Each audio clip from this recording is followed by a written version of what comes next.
O tema da nossa aula de hoje é para falar de espaços econômicos brasileiros na formação histórica e aos desafios atuais. Então, é para a gente pensar hoje como que a atividade econômica ela vai se dar no espaço, como que ela vai transformar o espaço, se manifestar no espaço, quais são as consequências que elas vão trazer para o espaço geográfico, quais são as características, quais foram os movimentos históricos, né, os marcos históricos que estão por trás, né, das atividades econômicas. É para a gente pensar nesses critérios. O Brasil, por exemplo, ele é um país de dimensão continental. Nosso país ele é muito, muito, muito, muito, muito grande. E, por mais que ele seja muito, muito, muito grande, boa parte dos nossos ciclos econômicos que a gente vai ver hoje se deu, né, na área litorânea, nessa área aqui ó, do território. Por quê? Né? A gente tem alguns desafios, né, alguns contextos históricos que fizeram que os nossos ciclos econômicos se concentrassem aqui na região litorânea. Uma consequência dessa concentração espacial, né, de atividade econômica, vai ser uma concentração populacional, né? Por quê? Vamos pensar aqui comigo. Quando eu falo de atividade econômica, eu falo de trabalho.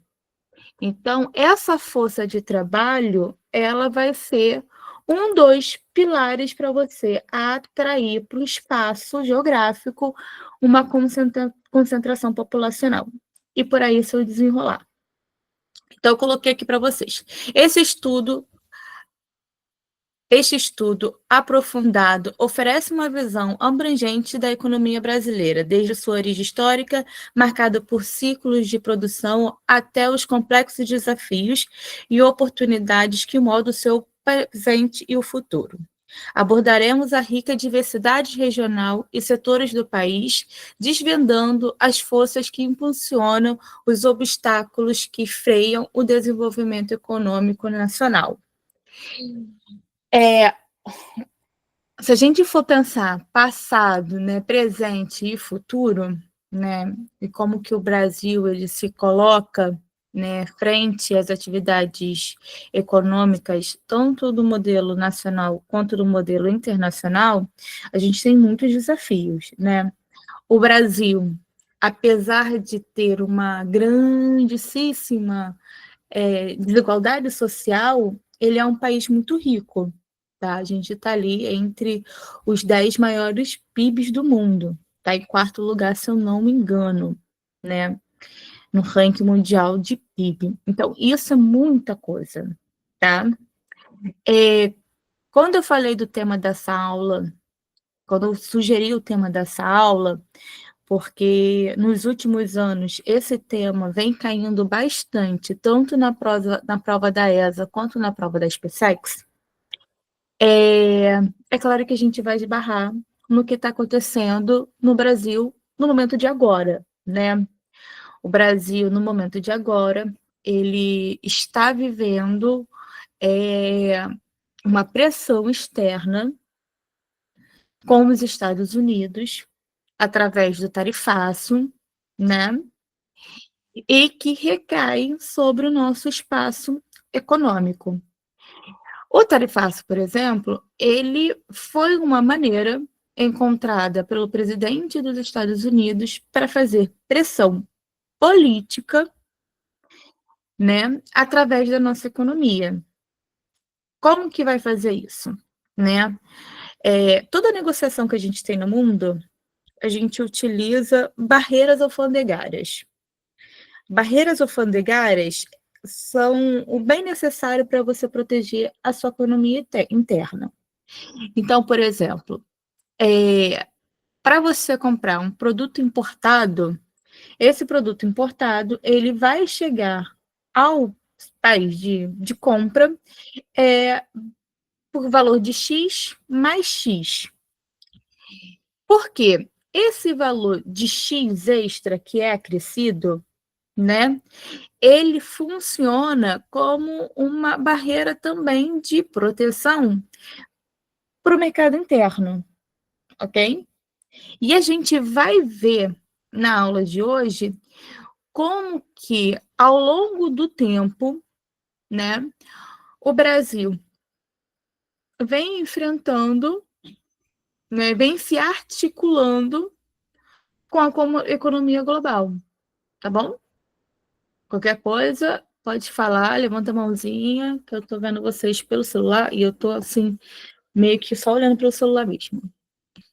Deixa eu passar aqui pelo próximo slide. Então, assim, o que é o espaço econômico, né? O espaço econômico de um país como o Brasil reflete um conjunto de dinâmicos de atividades produtivas que ocorre dentro de um determinado território. Não trata apenas da soma de produções, mas da intrínseca teia de interconexão, definir capacidade de geração de riqueza e bem-estar de uma nação. Então, no contexto brasileiro, essa conceituação se torna ainda mais relevante devido à sua vasta extensão territorial. Então, a gente tem uma vantagem pelo Brasil ser muito grande, a gente consegue produzir muito e variedade de produtos, tá? Então, essa complexidade de formação socioeconômica também. Então, você vai ter um, uma população. O Brasil, ele atualmente, ele é o 7º país mais populoso do mundo, tá? Então, o Brasil, além de ter um território muito grande, além de ter faixas climáticas diferentes, o que colabora bastante com produção de alimento sazonais, porque a gente consegue aí ter um território grande, diferente tipo de comportamento durante as estações, que vai produzir diferente tipo de genes. A gente tem também um território muito antigo, com bacias sedimentares e escudo cristalino, que favorece para a gente recursos naturais através do solo, como mineração e extração de petróleo. A gente vai ter também, por conta disso, o fato de ser a 7ª população maior do mundo, uma mão de obra numerosa, tá? E mercado consumidor, né? Porque não só de trabalho vive homem, né? A gente também compra bastante, principalmente porque vivemos no modelo capitalista e assim que funciona. Então, essas dinâmicas, né, favorecem o Brasil, tá? Por isso que nessa disputa internacional, o Brasil ele é um grande adversário. Eu vou continuar lendo aqui. Compreender o espaço econômico significa analisar como os diferentes fatores, o primário, que está ligado à agricultura e à pecuária e o extrativismo, o secundário, que é a indústria, o terciário, que é o de serviço, se interligam e dependem um do outro para formar um ecossistema produtivo e coerente. Então, o Brasil ele consegue abranger os 3 setores da economia, tá? O primário, que é sobre agricultura, pecuária e extrativismo, o secundário, que é a industrialização, e o terciário, que é o setor de comércio, tá? Só lembrando que, às vezes, a gente acaba esquecendo quais são os 3 setores da economia, então a gente precisa estar sempre com isso em mente. Então, o território infraestrutura são os pilares fundamentais para essa estrutura. A possibilidade de recursos naturais, de rede de transporte, distribuição de energia e a densidade populacional influencia diretamente a localização e a eficácia das atividades econômicas. O Brasil, com a sua abundância de recursos e a sua geografia diversa apresentam um espaço econômico de grande potência, mas também de grande desafio em termos de integração e equalidade, tá? O Brasil, durante muito tempo, muito tempo, tá? Fruto aí da nossa herança colonial, ele era basicamente um país de economia de arquipélago. Gravem essa palavrinha, economia de arquipélago. O que significa isso? Como a gente tinha como a gente tem um território vasto e cada região meio que produz um tipo econômico, essa produção, no modelo que foi implementado lá atrás por Portugal, através do Pacto Colonial, que tudo que era produzido aqui ia para a sua metrópole, ou seja, ia para Portugal, esse pacto colonial deixou como herança para a gente essas ilhas de comércio, que a gente vai chamar de arquipélago econômico. Então, por exemplo, aqui no Sudeste, durante muito tempo, foi um dos maiores exportadores de café do mundo. Esse café, ele ia, em sua maioria, para o exterior. Se eu tivesse aqui em Manaus, por exemplo, esse café não chegava até a mim. Por quê? A gente não tinha uma infraestrutura de interligação dentro do nosso próprio território. Porque o nosso mercado era o mercado externo, tá? Então a gente não tinha uma grande integração nacional. Por quê? A gente não tinha uma rede de transporte adequada que fizesse com que a carga que estava aqui, sei lá, no Rio Grande do Sul, não chegasse até o Amapá, ok? Porque o Brasil ele não tinha essa infraestrutura do mercado interno. Então, a gente não tinha rede de transporte, a gente não tinha rede de comunicação. Tudo que era voltado para o mercado era, olha, produção e mercado externo. Beleza até aí? Ok, obrigada, Pedro. Então, quais são os ciclos econômicos que a gente vai ter aqui no Brasil que vão ser super importantes, tá? Que ajudou a construir a formação do nosso território. O nosso primeiro ciclo econômico, vocês vão lembrar que vai ser o pau-brasil, né? O pau-brasil ele vai ser o nosso primeiro ciclo econômico. E foi a extração dessa madeira que deu origem ao nosso nome, tá? O Brasil vem de brasa, tá? Que é a cor avermelhada que era extraída dessa árvore, ok? Então, o nosso nome Brasil significa brasa. Esse ciclo foi tão importante, né? Que deu o nome ao nosso país, mas também fez com que Portugal se interessasse pelas nossas terras, porque de imediato os portugueses não encontraram ouro aqui. Então, foi a extração do pau-brasil que fez com que Portugal começasse a nossa ocupação. O pau-brasil é uma árvore nativa da Mata Atlântica que vai estar localizada de ponta a ponta do nosso litoral, ou seja, a gente vai encontrar essa floresta tropical do Rio Grande do Norte até Rio Grande do Sul, e a gente começa a nossa ocupação aí. Então, os primeiros ocupantes, né, os portugueses que aqui estavam, eles começaram a ocupar o litoral, né, para fazer essa extração. Quem foi a mão de obra utilizada para fazer a extração do pau-brasil?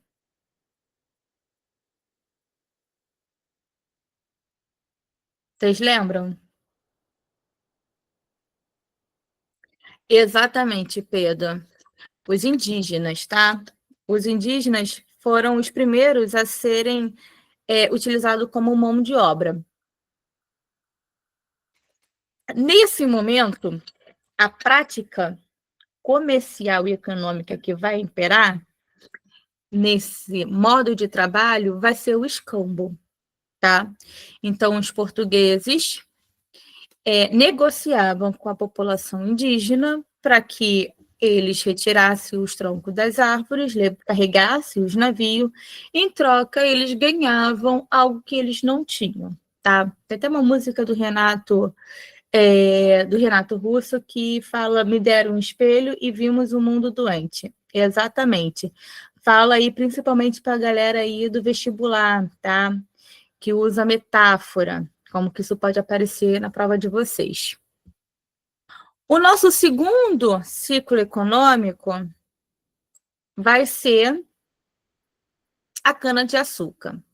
Então, esse ciclo econômico ele vai acontecer do século XVI ao século XVIII, tá? Vai ter um predomínio maior na região Nordeste. É a partir da cana-de-açúcar que o Brasil vai ser dividido no sistema de capitanias hereditárias, ok? O pau-brasil foi o cultivo escolhido pela coroa para ser plantado aqui. Então, ele, de fato, vai, a partir desse trabalho, né, a partir desse ciclo econômico, o Brasil vai começar a se desenvolver, a ter um desenvolvimento social, tá? Outra questão também, com o com a cana-de-açúcar, a gente vai ter a substituição de mão de obra. Agora não vai ter mais a mão de obra indígena escravizada, mas sim a mão africana escravizada. Entre os principais motivos para fazer essa substituição de mão de obra vai estar o valor agregado na mercadoria. Que mercadoria é essa?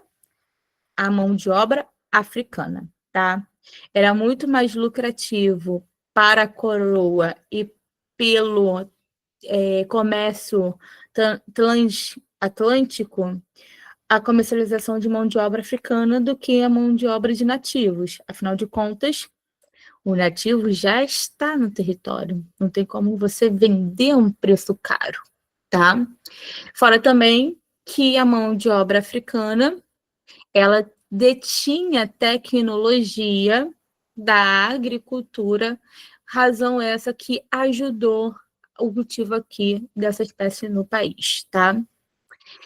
A gente já sabe na história que as companhias de açúcar, né, de engenho que deram certo, estão mais localizadas no Nordeste por uma questão de clima, tá?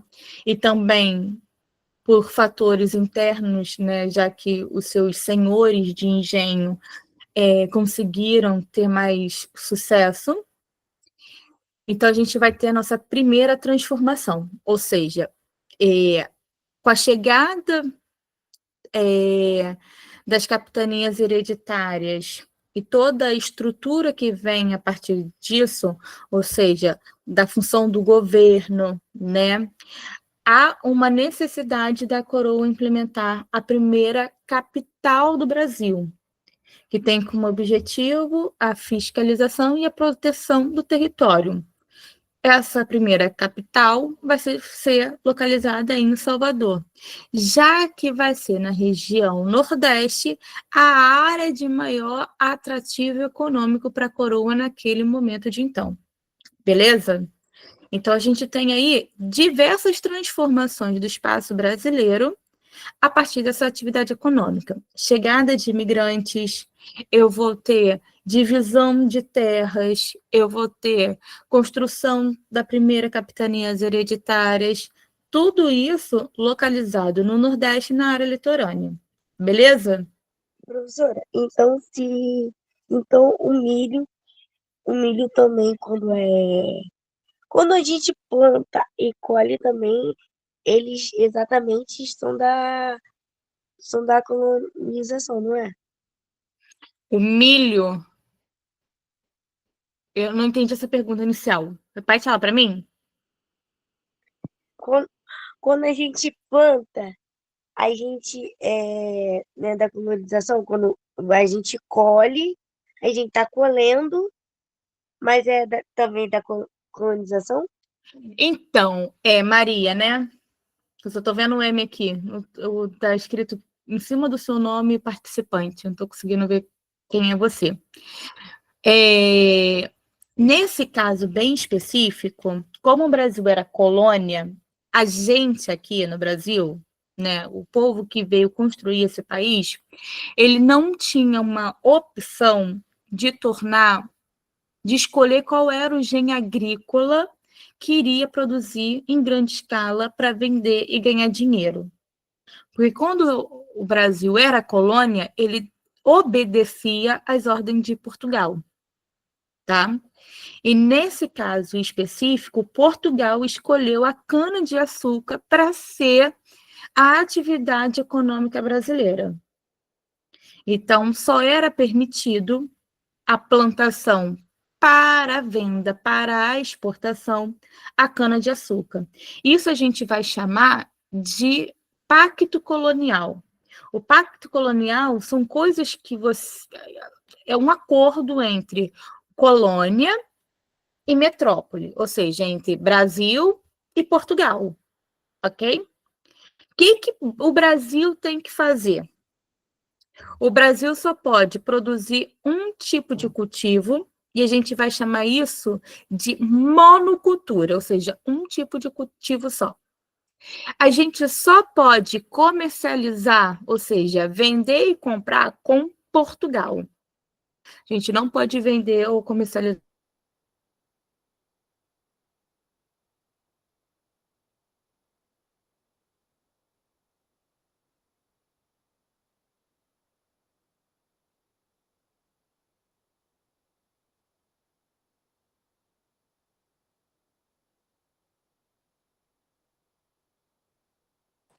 Professora, mutaram a senhora.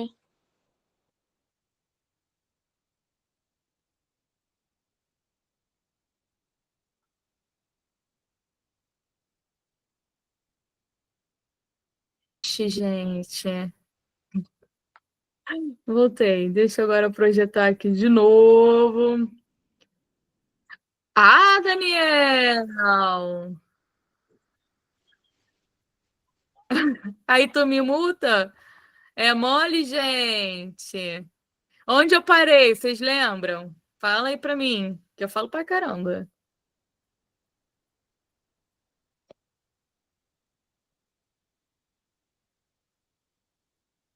Na cana-de-açúcar. Tá, Caio não entendeu. Vou voltar aqui.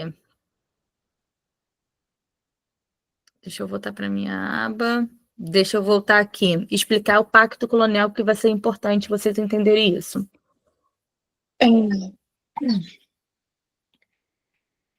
Eu vou até prender o cabelo. Eu tô ficando com calor. A coisa ficou séria aqui. Quando o Brasil vai implementar a cana-de-açúcar no nosso território, o Brasil era colônia de Portugal. Ou seja, o Brasil pertencia a Portugal, tá? Então, tudo que o Portugal falava, a gente tinha que acatar. Ponto. Ok? Quais eram os pilares?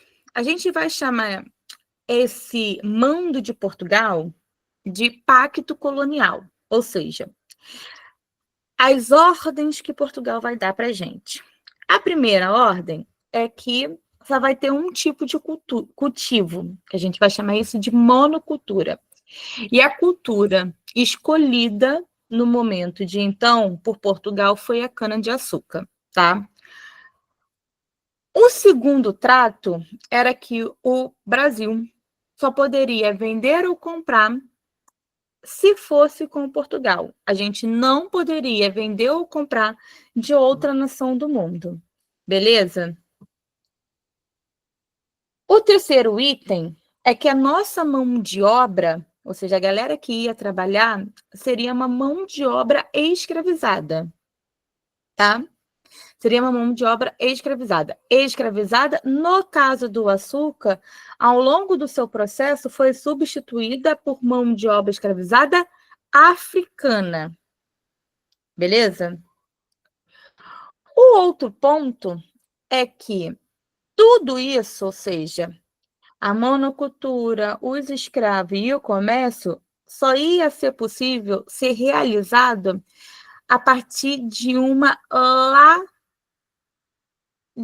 lugar chamado latifúndio, ou seja, uma área grande, ou seja, uma grande fazenda, tá? E essa grande fazenda só teria um único dono. Então, a estrutura econômica e social do Pacto Colonial, que vai estar presente na cana-de-açúcar, era um único dono, uma grande fazenda, mão de obra escravizada, que só poderia comercializar com Portugal e ter um tipo de só de cultivo que era cana-de-açúcar, tá? Os outros cultivos, deixa eu ver aqui a pergunta, que quando eu fui ler passou muito rápido.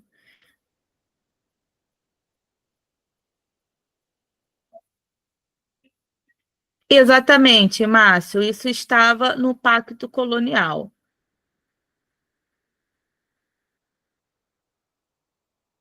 Pode falar sim. A aula é nossa. Só não me multa, tá? Isso quem faz é o Daniel.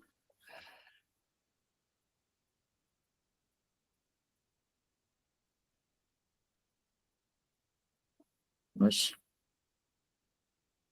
pensei que ele ia falar. Não vai falar não, menino? Ó, vou continuar então. Beleza até aqui? Então, a importância do açúcar, né, como atividade principal do Brasil, dentro do século XVI e do século XVI ao século XVIII, foi tão importante que o Brasil, por exemplo, teve a sua primeira capital localizada em Salvador, que fica na região Nordeste, tá? O nosso terceiro ciclo econômico vai ser o ouro, Inxalá. O ouro ele vai ser encontrado nas regiões de Minas Gerais e na região de Goiás também. Vai ser nessas duas regiões que a gente vai encontrar ouro, tá? Ouro e pedras preciosas. Essas descobertas de ouro em Minas Gerais no século XVIII fez uma mudança no eixo econômico, tá? Por quê? Eu vou precisar voltar lá no açúcar. A escolha de Portugal escolheu o açúcar como a sua principal atividade econômica daquele momento. O açúcar, ele é um bem, naquele momento, muito, muito caro. Por quê? A gente não tinha geladeira, né?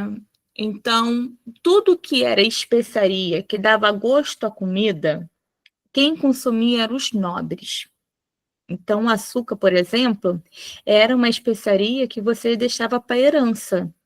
Tantos fardos de açúcar, só para vocês verem, né, a diferença. Hoje a gente compra um açúcar por R$ 2, mas naquela época você deixava como herança, ou seja, como se fosse uma casa, tá?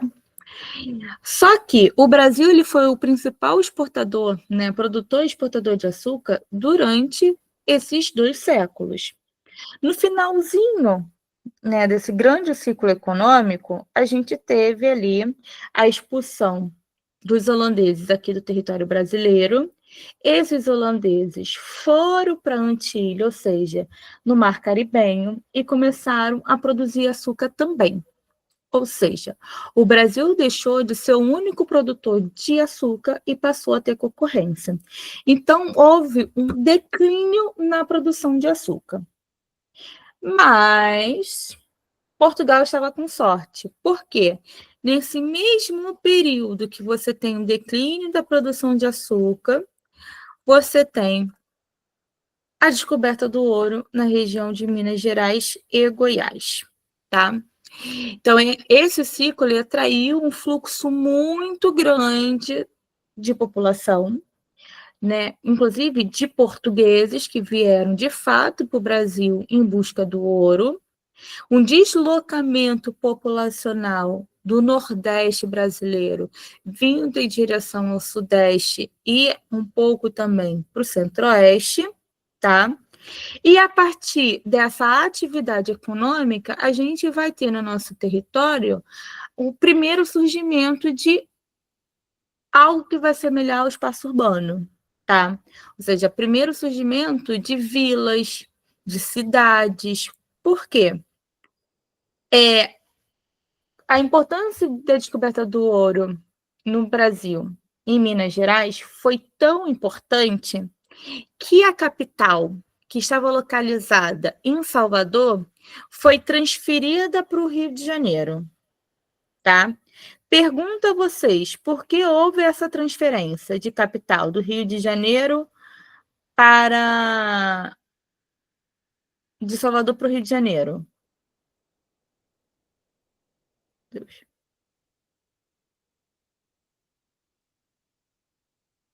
Exatamente, né?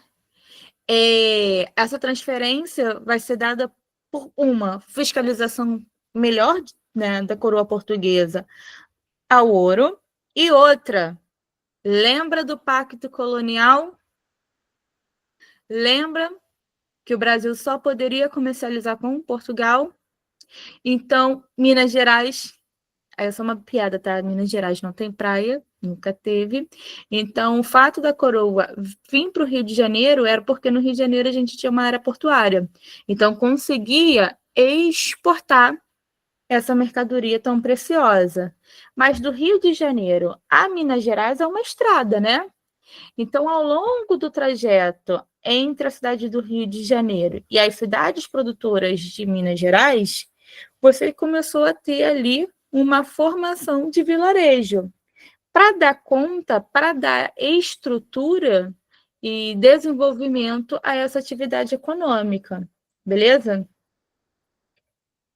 Então, você tinha a transferência da capital de Salvador para o Rio de Janeiro e também o surgimento e o desenvolvimento urbano no Brasil dentro desse período. O nosso penúltimo ciclo, um grande ciclo econômico, vai ser o café, tá? O café se tornou o principal produto de exportação do século XIX. E o café, ele foi, em suma maioria, sendo produzido, cultivado aqui na região do Sudeste. Aí, para a galera que vai fazer o concurso militar, fica aí o bizu, tá? O porquê da região Sudeste ser a área de maior cultivo de café. Na nossa região, principalmente no Vale e Médio Rio Paraíba, o solo é propício para esse tipo de cultivo, que é o solo de terra roxa, excelente, super fértil. Então, foi nessa região, entre Rio de Janeiro e São Paulo, que a gente teve uma produção em larga escala desse tipo de cultivo, ok? Esse tipo de cultivo, por exemplo, ele vai continuar com a estrutura que tinha na cana-de-açúcar, ou seja, é uma monocultura, um lugar latifundiário, um único dono, mão de obra escravizada africana, voltada para o comércio exterior, tá? Só que agora a gente já está falando do século XIX, tá? Durante o século XIX, o Brasil vai se tornar independente. O Brasil vai deixar de ser colônia. Então, vai ter aí umas alterações na estrutura. Por exemplo, a gente vai ter no ciclo do café a substituição de mão de obra africana escravizada por mão de obra assalariada, europeia e asiática. Essa vai ser uma grande mudança. A gente vai ter uma infraestrutura agora, já que eu estou falando do interior do estado, ou seja, São Paulo e a área de cultivo do café no Rio de Janeiro fica na área interiorana. Então, você precisa criar infraestrutura para fazer o escoamento dessa produção. Então, você vai ter construção de ferrovia para levar a produção de café que estava no interior para o litoral, para ser armazenada e partiu. tá? Então, você precisava ligar o interior à área portuária do Rio de Janeiro ou à área portuária de Santos. Então, o café, ele ajudou a implementar no Brasil uma infraestrutura de transporte. E isso vai ser aproveitado no próximo ciclo econômico, que é a industrialização, tá? A industrialização vai ser o nosso quinto ciclo econômico. Uma pausa para água.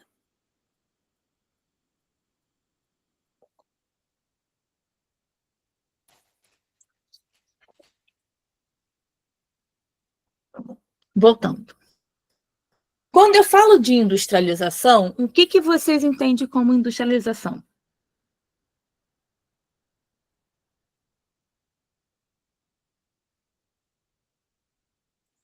Parece boba a pergunta, mas não é não, tá, galera? Máquinas, ter indústria de base, criar indústria, fábrica, beleza. Quando eu falo de industrialização, eu penso em transformação, tá? Transformação do produto primário em algum material, em alguma coisa, tá? Aí, a partir do processo de construção de máquina e tudo mais. No Brasil, o Brasil ele entrou na industrialização tardiamente. Tardiamente. A gente entrou na metade do século XX no processo industrial. A Europa já estava vivendo a industrialização aqui, ó, final do século XVII e bombando no século XVIII. Ou seja, 2 séculos depois, o Brasil estava falando: oi, gente, o que tem aí para fazer? Ai, gostei dessa novidade. Aqui, ó. Tempos depois. Mas por que o Brasil ele entrou tardiamente no processo industrial?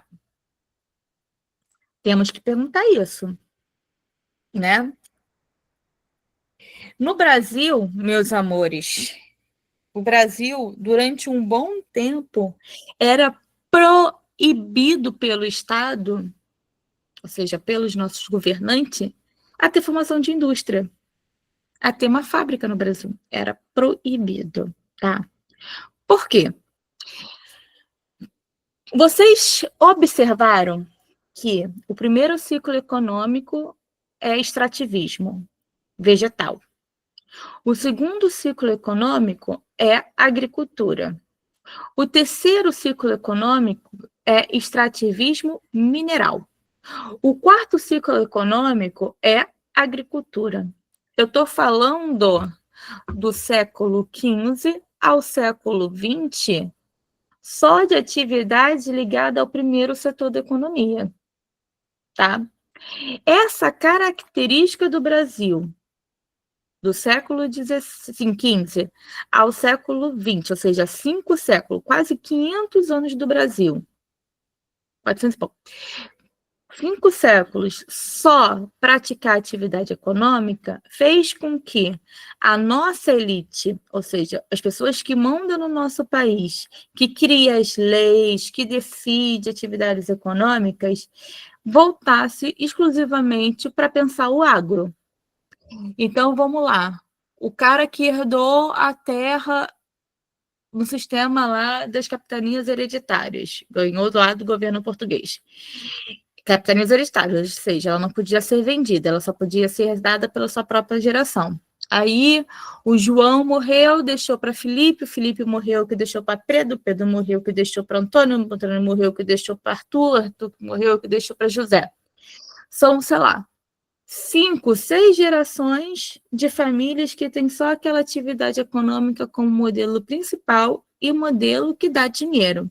Vocês acham mesmo que o setor brasileiro político vai pensar em novas leis, né, em estímulo econômico para ter uma atividade econômica que eles não dominam? Então, o motivo, né, pelo qual o Brasil entrou tardiamente no processo de industrialização foi falta de interesse da nossa elite política, tá? E um motivo externo, né, por exemplo, a Inglaterra, que era um grande parceiro econômico da gente, não queria que o Brasil se industrializasse, por quê? Para ela era muito mais vantajoso ter o Brasil como um comprador, ou seja, como um mercado consumidor, do que um concorrente direto. Beleza? Então, o Brasil ele vai entrar tardiamente por conta desses dois fatores: interesse interno, ou seja, a nossa elite política não tinha interesse em desenvolver essa atividade econômica, e a elite externa, ou seja, a Inglaterra, não tinha vontade de ter concorrente, perder o mercado consumidor, que é o Brasil. Óbvio que não, a elite nunca vai querer, deixa eu ler aqui, nunca vai querer, porque eles não eram, e ainda não é. Sim, porque não era vantagem para eles, tá? A gente vai ter o processo de industrialização do Brasil como lei, né, como incentivo do governo, a partir de 1930, com Getúlio Vargas no poder.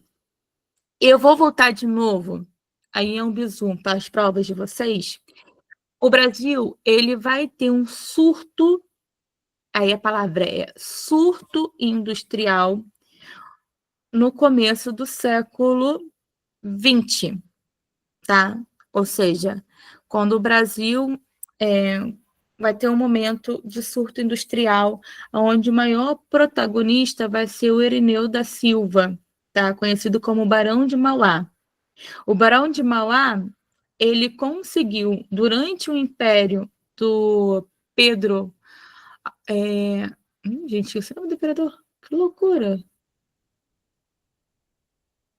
Dom Pedro II. Obrigada, tô aqui. Eu tô Pedro, eu só esqueci a parte do Dom na frente.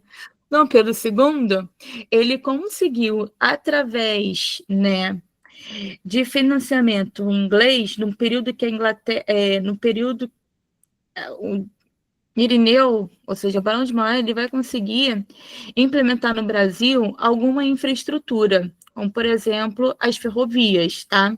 Então, nesse primeiro momento, a gente vai ter um surto industrial, mas ele vai ser assim, um apogeu. Ele vai começar e vai acabar rápido. O Irineu, ele, apesar de ser um cara super importante para a nossa história nesse período industrial, ele acaba esquecido e pobre na nossa história. O Brasil, de fato, ele vai se tornar um país industrializado a partir de 1930, tá? Conjuntura externa, ou seja, o que está acontecendo no mundo para ter essa virada de chave na nossa elite? O mundo vai passar...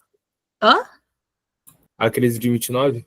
Perfeito, crise de 29, tá? Queda da Bolsa de Valores de Nova York, né? O mundo pós-guerra também, Europa aí vivendo o processo de reconstrução, ou seja, o mundo capitalista colapsado. O café, apesar de ser um item que não dispenso no meu cotidiano, né? Ficaria em crise sem ele. Ele não é um item de extrema sobrevivência. A gente consegue viver sem um café. Eu vou ter uma tremelique de vez em quando? Dor de cabeça? Obviamente. Eu vou ficar triste? Sim. Né? Afinal de contas, sou forjada no café há muitos anos. Dependência máxima aqui. Mas o café não é item de primeira instância, então houve ali um período de quê? Baixa exportação do café. Ao mesmo tempo, o que está acontecendo no Brasil internamente? Para a gente pensar.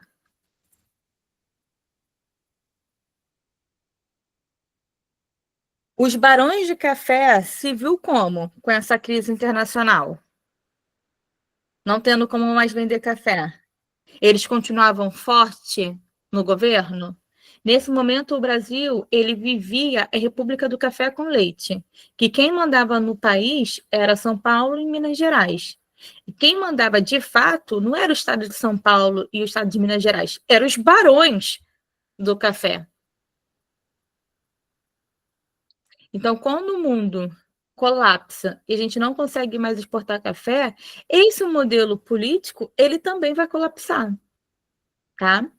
Aí foi uma ótima oportunidade para o baixinho gordinho chamado Getúlio Vargas implementar no Brasil nosso segundo golpe militar.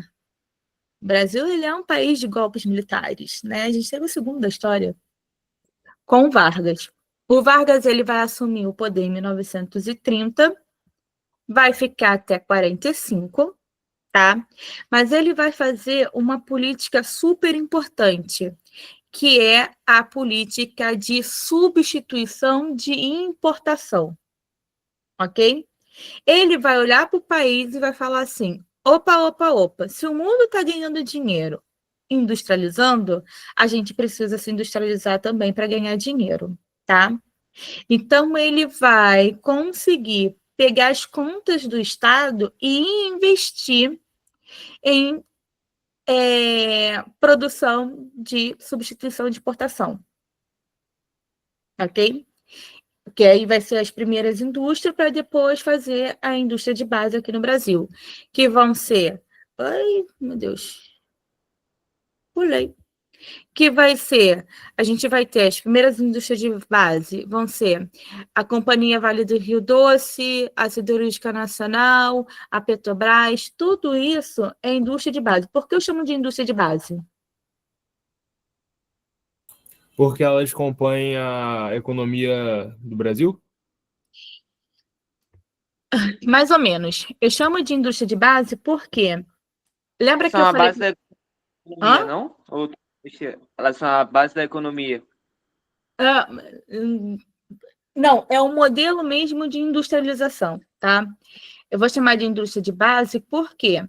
Lembra que eu falei para vocês que eu entendo indústria como transformação de um produto natural em outra coisa? Então, a indústria de base, por exemplo, ela vai pegar o minério de ferro, vou pegar a siderurgia, tá? Ela vai pegar o minério de ferro, vai transformar esse minério de ferro em subprodutos, como barra de ferro, placa de ferro, entendeu? Essa indústria, ela não produz bens direto, ela vai produzir bens para outro tipo de indústria. Ela vai produzir bens primários, por isso que ela é chamada de indústria de base. E como o Brasil ele é um país muito rico em recursos naturais, foi o nosso primeiro investimento. Até para eu poder construir uma indústria automobilística, eu preciso ter uma siderurgia antes, porque eu preciso ter o quê? Matéria-prima para a minha indústria automobilística. Olha a sacada do Getúlio Vargas. O cara foi um gênio. Beleza? Mas, aqui, em contrapartida, toda essa indústria que a gente está falando aqui, Petrobras, Vale do Rio Doce, né, a CSN, ela vai estar localizada na região sudeste, tá? Essa indústria, ela vai ter o foco a região sudeste, vai ter uma concentração espacial, por vários motivos, tá? Uma, porque a região sudeste é o local onde você vai conseguir mão de obra até qualificada, porque lembra que eu falei do café?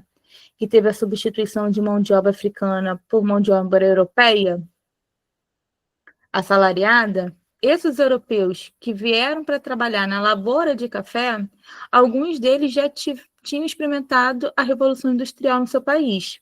Então, eles já sabiam trabalhar. Então, é uma mão de obra qualificada.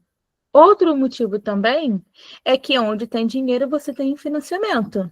Então, se é o último ciclo econômico do Brasil, ou seja, o ciclo econômico que deu muito dinheiro, não o último, né, porque não acaba assim. Se o ciclo econômico do Brasil estava na região sudeste, é na região sudeste que a gente vai ter, tá? Beleza? Fora também que a capital ficava no Rio. Então, era uma maneira também de controlar.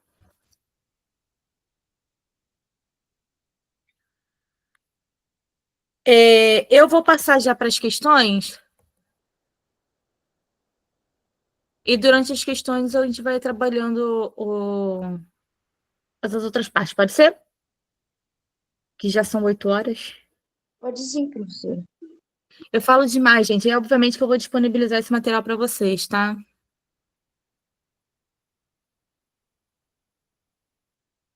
Diabo, vamos lá, deixa eu... Mas qualquer dúvida vocês podem perguntar, tá, gente?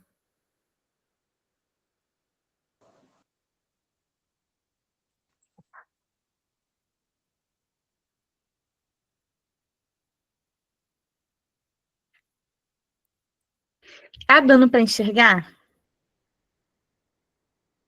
Professor, só aumenta um pouquinho só a questão. Tá. É porque eu sou cegueta e não enxergo bem. Aumentei.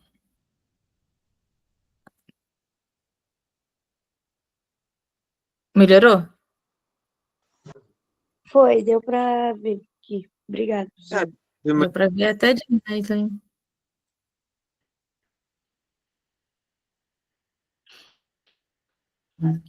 Olha, com a galera do militar aqui, eu sempre deixo um segundinho para eles lerem a questão.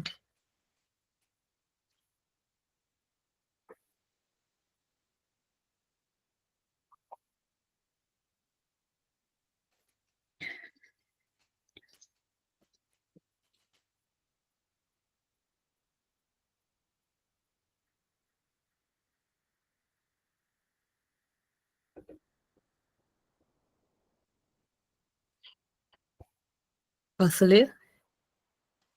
Pode. Ai, gente, aula online é uma loucura, né? Mas vamos. Letra A, Pedro. Vamos ver se é a letra A. Deixa eu aqui mudar um pouquinho a tela. Vocês vão ver que eu enxergo bem. Ó, considerando seu conhecimento sobre a distribuição do Produto Interno Bruto, PIB, por atividade econômica do Brasil, e analisando a figura a seguir, que representa espacialmente a distribuição do PIB entre os municípios brasileiros, assinale a alternativa correta. Aqui eu vou ter em vermelho mais escuro, né, a maior concentração de PIB, e quanto mais escuro, maior concentração, quanto mais clarinho, menor concentração. A pergunta: a formação espacial representada no mapa é compatível com o PIB de qual setor? Administração pública? Deixa eu pular aqui. O que eu fiz aqui, Jesus? Espera aí. Administração pública? Não sei, ó. Vamos ver. Tem uma galera indo de A, C. Administração pública é o A, tá? A. A. O A tá ganhando, gente. A.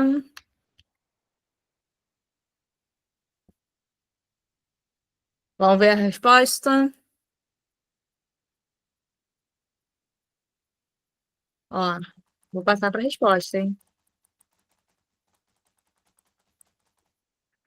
Dou-lhe uma, dou-lhe duas. Todo mundo tá certo da resposta? Vou passar, hein? Uma galera entre A e C, hein? Vou passar, hein? Letra D de dado. Cara, todo mundo errou. Ô, Leandro, mas essa questão ela é super difícil. Ela parece super inocente, né? Mas ela é mega difícil. Essa questão, ela é da SpaceX do ano passado, tá? A SpaceX é um concurso militar bem difícil. Vocês pegaram a estrutura como que é? Não tem muito texto. Ela tá me deixando triste, que eu tava com o Vicente na A, aí veio com essa bomba de D, aí eu querendo fazer SpaceX, eu deixa triste. Calma, não é para ficar triste. A gente consciente, resolve né? isso. Porque, olha só. Eu tava consciente na Hã? professora. eu tava mirando na A, todo mundo tava indo na A, e eu falei, eu acho que eu vou na A. Tava certo, achava que tava certo na A, professora. Então, mas vamos pensar aqui comigo, tá? Essa questão, o que a gente precisa fazer em uma questão como da SpaceX, por exemplo, que não tem muito texto para a gente se basear. O mapa, ele é para a gente um texto, então a gente precisa ler esse texto. A princípio, quando a gente olha para o mapa e vê aqui, em vermelhão, olha, vocês veem que o mapa ele vai ter duas informações. A cor, que é a concentração do PIB, tá? Gente, pensando que é touch, tá? Eu tava aqui passando o dedo na tela. O mapa, a cor do PIB. E aqui, olha, a concentração de riqueza. Beleza? Quanto maior a bolinha, mais concentrado tá. Aí, se eu olho assim, eu vejo uma grande bolota na região centro-oeste. Qual é a atividade econômica que está presente na região do centro-oeste? Seria plantação, um negócio assim, né? Exatamente, agricultura, agropecuária, né? Tanto soja quanto gado. Aí, eu poderia marcar a letra C, que foi que uma galera colocou aí. Só que, olha onde está a questão. Essa bolinha grandona só tem uma bolinha grandona, não concorda comigo? Que eu só tenho uma bolinha grandona? Positivo, professora. Agora, se eu olho para o meu litoral brasileiro, nas capitais que tem aqui no litoral brasileiro, até mesmo aqui, olha, na Amazônia, eu não vejo que você tem uma bolinha maior, amarela. O PIB pode até ser um pouco mais baixo, mas eu tenho uma concentração. Então, somando todas essas bolinhas aqui, eu tenho um PIB maior do que a agropecuária. Aí, quando eu pego historicamente essas bolinhas, eu vejo que todas elas estão localizadas onde? Nas áreas das capitais. Aqui, todas essas bolinhas estão localizadas nas áreas das capitais. Que boa parte da capital do Brasil está localizada na área litorânea.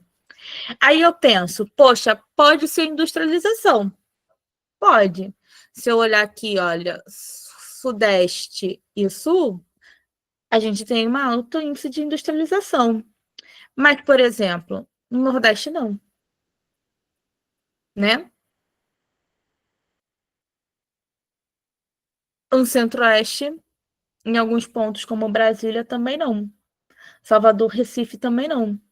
Então, a maior concentração de PIB vai estar em áreas de serviço. A gente vai chamar de serviço o comércio, o turismo. Ok?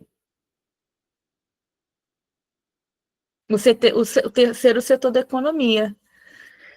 Ficou mais fácil? Pô, professor, eu te falar, pensei que era a letra B. Letra B, indústria. Então, a gente poderia pensar a letra B se eu tivesse só uma concentração na região sul e sudeste, tá? Sudeste, sudeste e sul. Mas quando eu olho para o restante do mapa, olha o tamanho aqui de Manaus. Olha aqui o Então, litoral do Nordeste. eu Maior pensei o quê? Pô, tipo assim, eu pensei que quando teve a Constituição de Brasília, né, lá em 1960, Uhum. várias indústrias foram pro Centro-Oeste por conta pelo alto valor do lugar, vamos botar assim. Então, não. Aí que tá. Historicamente, o Brasil ele é um país de concentração industrial na área do Sudeste, tá? A gente vai passar por um processo de desindustrialização a partir de 1990, que a gente vai passar a ter maior quantidade de indústria no Norte, no Nordeste. Aí, mais à frente, eu vou explicar isso, tá? Mas, por exemplo, em Brasília, com a construção, não foi as indústrias que foram para lá. Quem é que foi para lá, para Brasília? De População imediato. População, mas essa população vai trabalhar onde? na, no Planalto, né? Seria os políticos. Exatamente. Para esses políticos trabalharem, você vai concordar comigo que você vai precisar de uma infraestrutura de serviço? Aí, serviço é bem variável, é comércio, é educação, entendeu? Tudo Entendi. isso é serviço. É turismo. É que a gente não pensa, mas o Centro-Oeste é uma área bem grande de turismo por conta ali da Chapada, tá? Passar para a próxima, hein?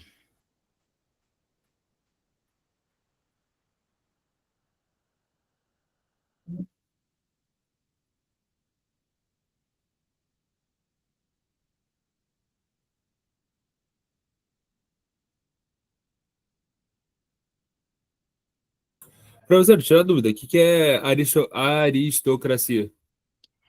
Aristocracia, essa palavra bonita de falar, né? É, é a estrutura que eu estava falando. A aristocracia é a estrutura social que você vai ter dentro da elite. A aristocracia equivale à elite.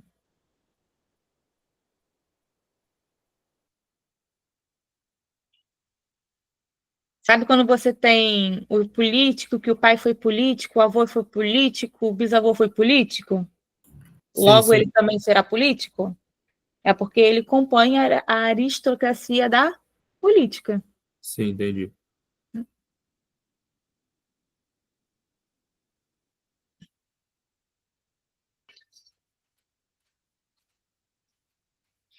Fala, quem levantou a mão? Ana, pode falar.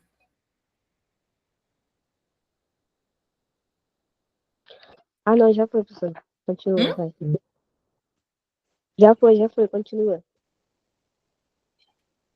Já podemos corrigir essa também?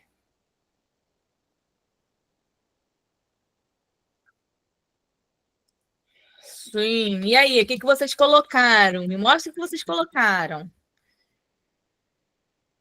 E, e, e, e. E, e, e. Ah, então, né, vamos ver agora se a maioria está certa. Se a voz do povo é a voz de Deus. Vamos lá, dou-lhe uma, dou-lhe duas, dou-lhe três e... É C. Letra E, muito bem, tá? O pau-brasil inaugurou a economia colonial com extração e exportação de madeira, utilizando mão de obra indígena em regime de escambo, perfeito. Número 2, a cana-de-açúcar foi marcada pela concentração da produção no Nordeste, perfeito.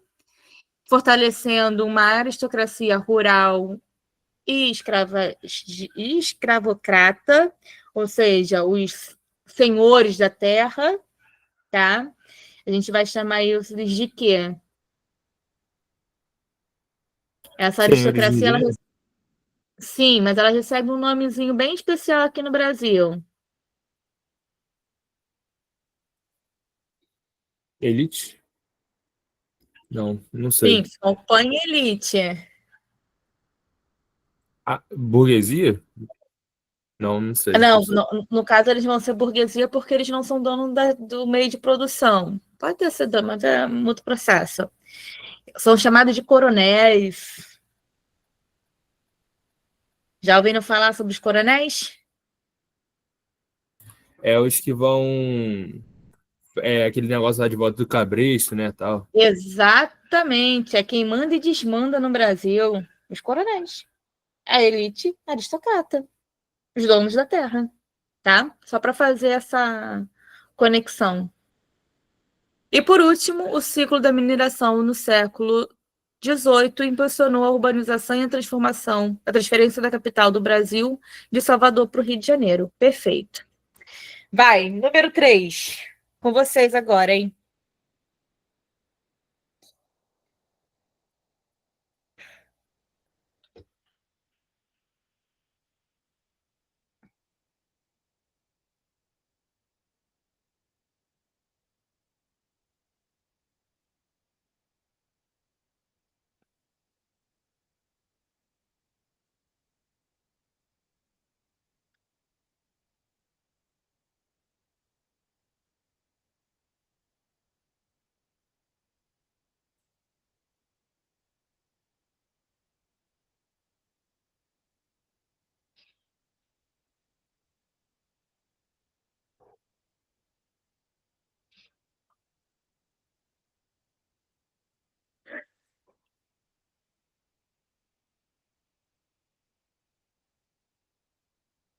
A última questão que a gente viu agora, ela caiu no concurso da Polícia Militar do Estado de São Paulo.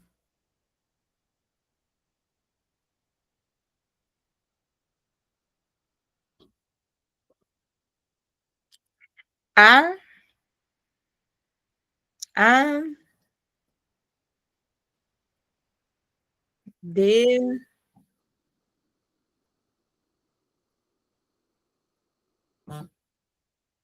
A, D, D, D, D, D, D, D, D, D, D, A,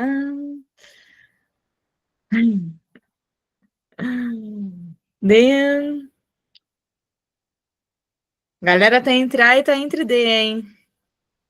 Vamos ver, hein? É uma, é duas, é três e... Letra D, ok?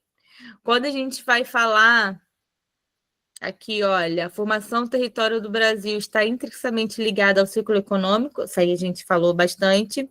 Aí tá aqui, olha, qual ciclo econômico foi responsável pela expansão, ou seja, saída, ou seja, aumentar o território do Brasil para o interior, ou seja, saiu do litoral e foi para dentro do território, além de impulsionar a exploração e o povoamento da região centro-oeste e sudeste do Brasil. Tá? É muito comum a gente esquecer que a gente também teve ouro na região de Goiás, mas os bandeirantes chegaram até Goiás e descobriram o ouro, ok? Então, leva aí para o coraçãozinho de vocês. A gente já sabe que Minas Gerais foi uma das maiores exportadoras de ouro aqui do Brasil, mas não foi a única. A gente também teve ouro em Goiás, ok? E o ouro foi aí uma atividade econômica que fez o Brasil, uma, sair do litoral e ir para o interior, dois, não respeitar a linha do Tratado de Tordesilhas, porque a área que foi descoberto o ouro não estava dentro da terra de Portugal, tá? Então só foi possível o Brasil ficar com ouro dessa descoberta, porque nesse período a gente estava vivendo a União Ibérica, que foi o reino de Portugal e de Espanha juntinho, ok? Então essa atividade, além de trazer lucros para a coroa portuguesa, ela também aumentou o território. Beleza? Show. Próxima questão. E agora? Deixa eu só rapidinho aqui. Deixa eu só interromper aqui para ver o que eu fiz aqui. Eu não vou dar esse mole para vocês, não. Tá achando que...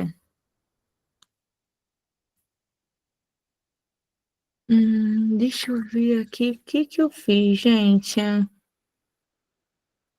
Ai, questão super maneira. Rapidinho, rapidinho.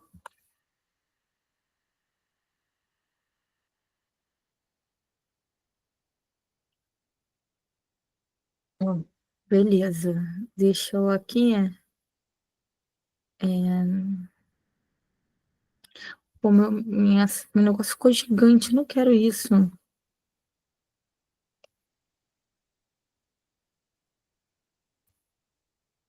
Só um minutinho, gente. Acontece nas melhores famílias. Enquanto isso, vocês aproveitam para tomar uma água. Pronto, já consertei.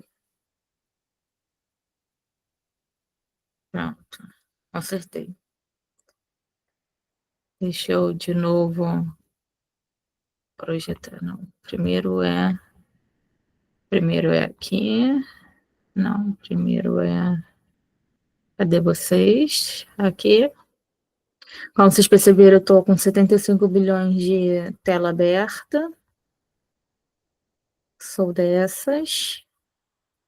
Aí me perco, me perco. Com constância, com constância. Mas a gente se acha também. Pronto, voltou. Agora a questão é todinha de vocês.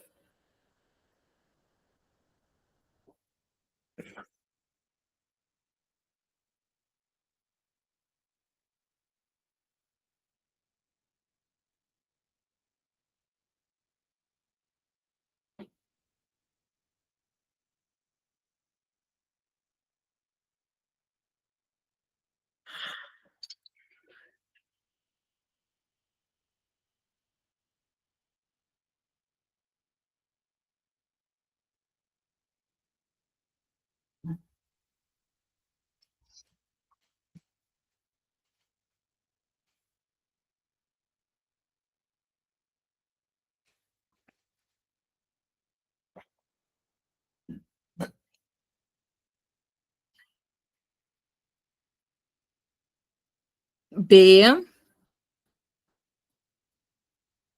Vitória foi rápida. B. Bebê. B. Ó, vocês não vão com Maria com as outras, não, hein? Vai, ó, vai colocando o que vocês acham mesmo, hein? D.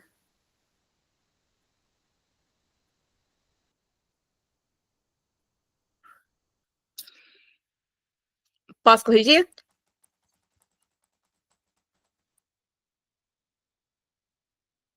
Obrigada. Vou lendo enquanto vocês vão colocando aí, tá? Ó, a história econômica do Brasil foi marcada por ciclos econômicos, ou seja, uma sucessão de grandes produções que formaram, cada um por, ui, que loucura, por certo tempo, um essencial para a exportação do país. Qualquer que seja a interpretação dada, deve-se à sucessão, à formação de arquipélago brasileiro, porque cada um desse ciclo afetou uma diferente região do país, como, por exemplo, aí a gente vai ter aqui a resposta sendo a letra B de bola. Muito bem. Em suma, a maioria a galera acertou. O açúcar vai ser na atual Nordeste, o ouro na região de Minas Gerais, o café na atual Sudeste e a borracha na Amazônia, tá? A Amazônia aqui é para além do estado, vai ser a região amazônica, tá? Vou falar do ciclo da borracha. O ciclo da borracha foi super importante para o Brasil, tá? Principalmente porque a maior área de produção de borracha, látex, era ali na região que hoje é conhecido como estado do Acre. O Brasil, ele comprou o Acre da Bolívia, só para vocês terem noção do tamanho da importância desse ciclo econômico, tá? Beleza? Vou passar para a próxima questão aqui, hein? Vocês sabem o nome do acordo que foi realizado entre Brasil e Bolívia para a compra do Acre? Tratado de Petrópolis. Perfeito, Márcio. Tratado de Petrópolis. Foi assinado na cidade de Pedro. Foi o nosso último tratado. Questão número 5. Com vocês.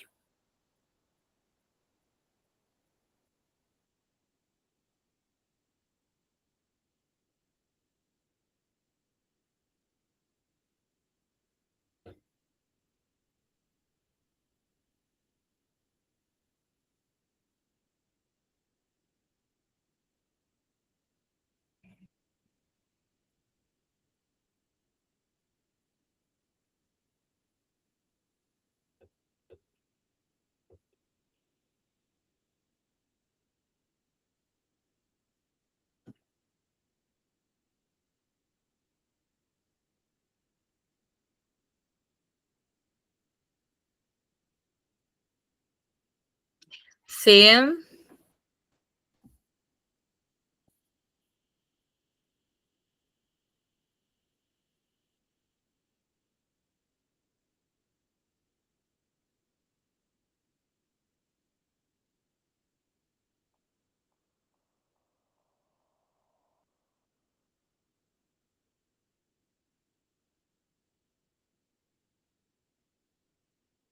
Ah,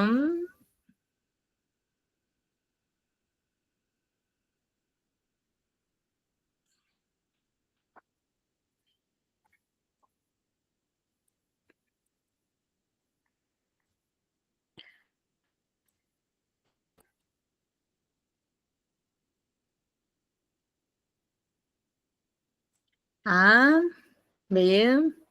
Tá ficando homogêneo isso, hein? Quer dizer, heterogêneo. E.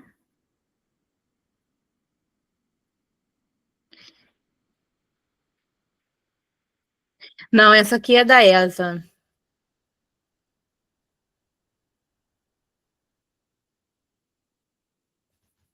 Essa questão é da ESA.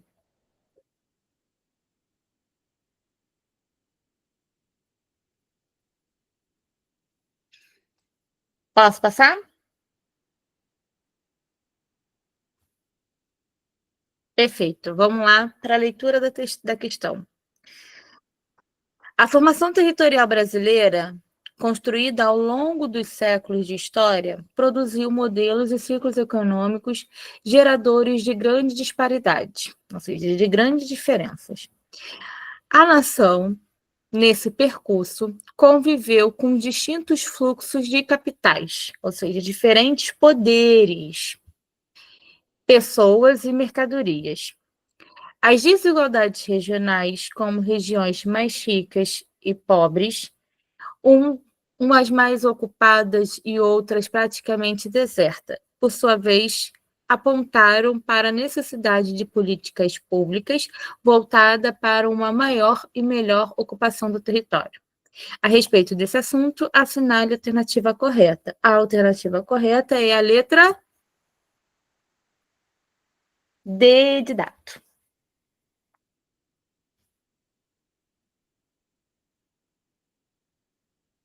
Deixa eu ver aqui se alguém colocou D de dado. Eu tava pensando que era letra B. Tava pensando que era letra B. Letra B de bola? É, que eu li basicamente aqui. Aí eu falei assim, a letra B. Aí, Ó, errando que a gente aprende, né, professora? exatamente. Olha, daqui para frente vocês vão ver que as opções, as respostas vão estar com tracinho, até porque está apresentando mais texto. Então, eu vou colocar para vocês aonde está errado nas questões e falar o porquê, beleza? Ó, na primeira questão, a gente tem assim, a ocupação mais efetiva do território amazônico somente, gente, somente em geografia, em história, ciências humanas de modo geral, é preocupante, é alarme, somente é muito pesado, tá?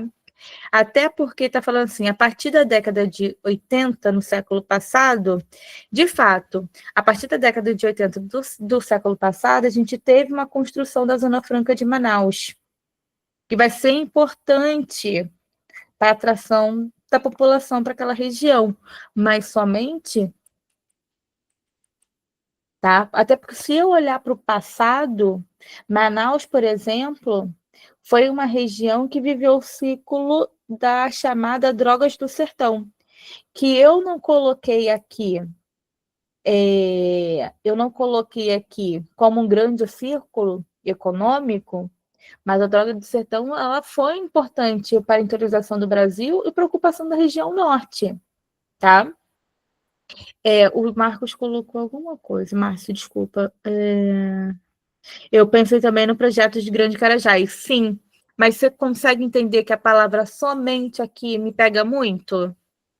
Aí eu continuo aqui, olha, por meio de grandes projetos pecuários e mineradores, beleza, mas sem que houvesse participação significativa do Estado nesse processo, foi o Estado que bancou, entendeu?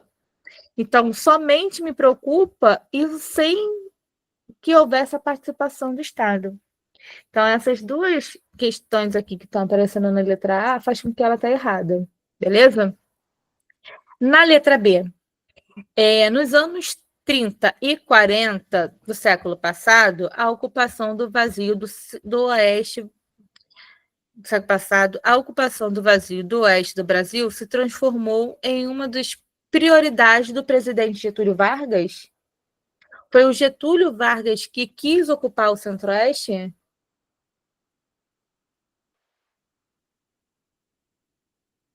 Não foi o Getúlio Vargas que quis ocupar o Centro-Oeste.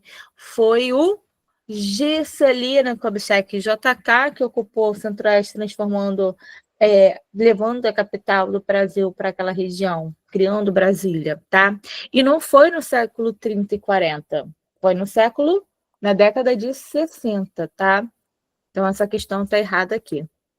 Na letra C, na década de 70 do século passado, foi marcado pela migração sulista rumo à Amazônia, ou seja, a galera saiu daqui do sul em direção à Amazônia. Beleza, até teve, tá? O começo da que a gente vai chamar aí da fronteira agrícola, mas não foi para a Amazônia, foi para a região centro-oeste. Atraído pela uma forte industrialização,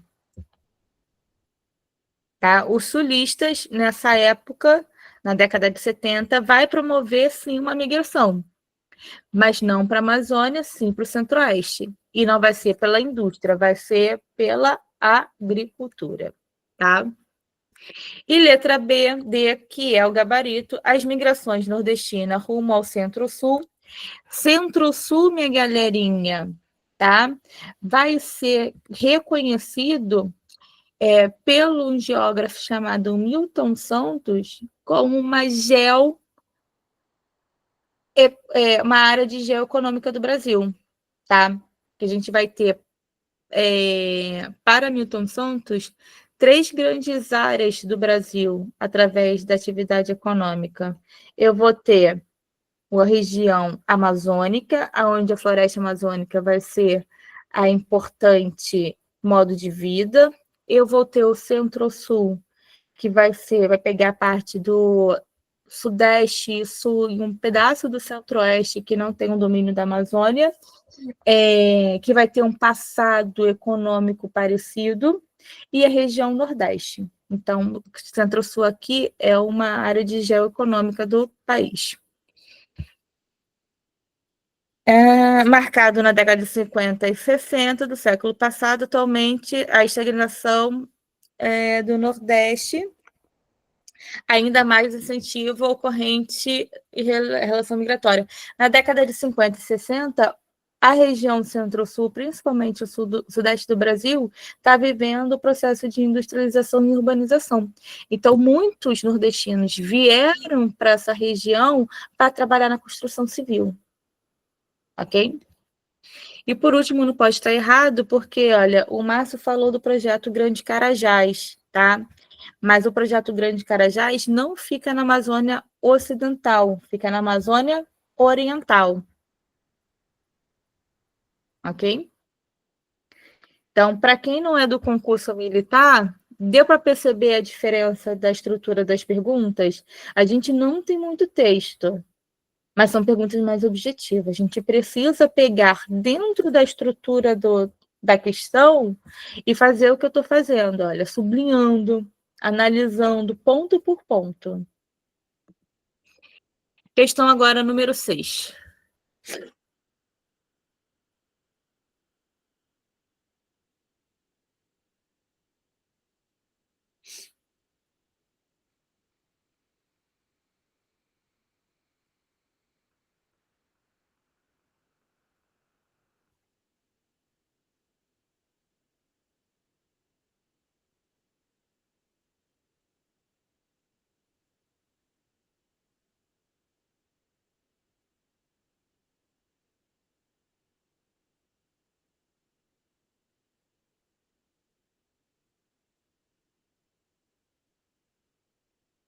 Ficam atentos na hora de ler as questões com essas palavrinhas que são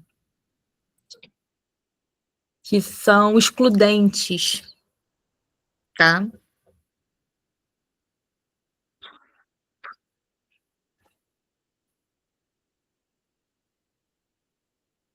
Quem for terminando, vai colocando o gabarito aqui para eu ver.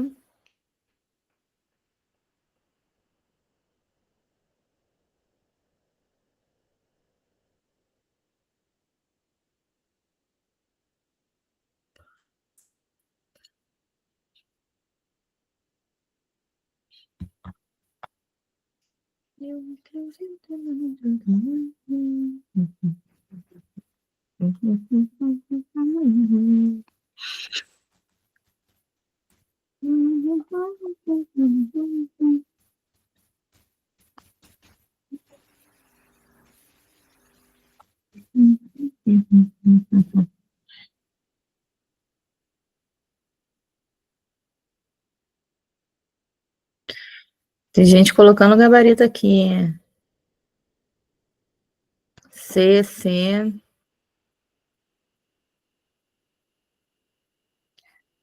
Eu vou no pé dessa muito útil.